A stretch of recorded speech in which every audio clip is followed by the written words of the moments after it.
Hi friends, అందరికీ welcome.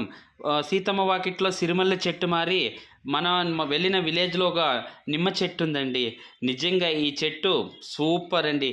ఎప్పుడన్నా వెళ్ళండి, ఈ చెట్టులో ఎప్పుడు నిమ్మకాయలేనండి. నిజంగా ఎన్ని కాయలు పండిస్తుందో ఆ పెద్దామె ఒక ఆమె నాటిందంటండి. అంకుల్ వాళ్ళ పిన్నమ్మ అంట ఆమె, వాళ్ళ పక్కిళ్ళు.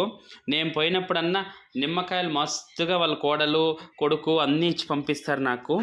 నిజంగా అండి, ఈ చెట్లు ఎండాకాలం పోండి, వానాకాలం పోండి, సీజన్ అన్ సీజన్లో కూడా ఇది పండించే కాయండి నిమ్మ పండ్లు. నిజంగా ఒక చిన్న చిన్న ఓ మొక్కలు కానీ చిన్న చిన్న విషయాలు ఒక్కొక్క తూరి మనసుకి చాలా పెద్దది అనిపిస్తుందండి. వాళ్ళ అభిమానము పోతానే లేదనకుండా కానీ మనం అడగదే లేదు, అడగకుంటే కూడా వాళ్ళు పాపము లేదు అదే రైతు పెద్ద గుణం అనేది. తన దగ్గర పండేది తన ఒక్కడే తినకుండా నలుగురికి ఇచ్చే రకం ఉన్నది నిజంగా అండి. ఇటు సైడ్ మిద్ది పైన ఇంకా కూడా కోసుకోవచ్చు. పైన ఇంకా నేను ఒక 4-5 కాయలు కోసాను. మళ్ళీ కిందన ఇంకా వచ్చి వాళ్ళే కొన్ని కోసిచ్చారు నాకు ఫ్రెష్గా అప్పటికప్పుడు. ఏమండి, కానీ ఇక్కడ ఈ నిమ్మకాయలు కోసుకునేకపోయినప్పుడు చాలా మంచి విషయం అండి.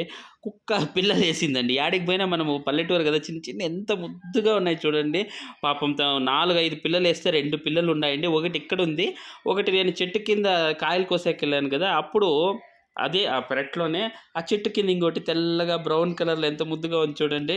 ఏమో నాతో పాటు ఈ చిన్న చిన్న వీడియోలు మీ వరకు తెస్తున్నానండి. ప్లీజ్ సబ్స్క్రైబ్ చేయండి, లైక్ చేయండి. ఇంకా లేటెస్ట్ కొత్త వీడియోస్తో మీ ముందు